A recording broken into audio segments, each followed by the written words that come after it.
Hi friends! Thanks for tuning in. If you like this video, please give it a like, comment below, and take a moment to subscribe to our channel. Welcome to Bow Island, Alberta. This friendly town is located in the southern part of the province along Highway 3 between Medicine Hat and Lethbridge.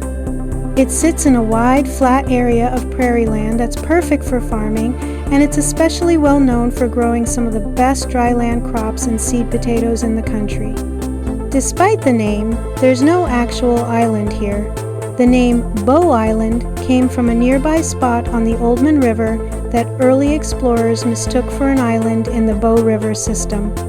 The town itself started growing in the early 1900s, especially once the railway came through and irrigation systems were built to support farming.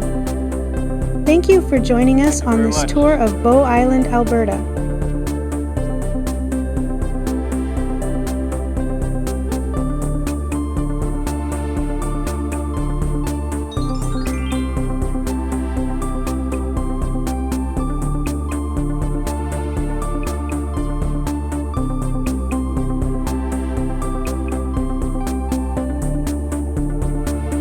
Thanks for watching.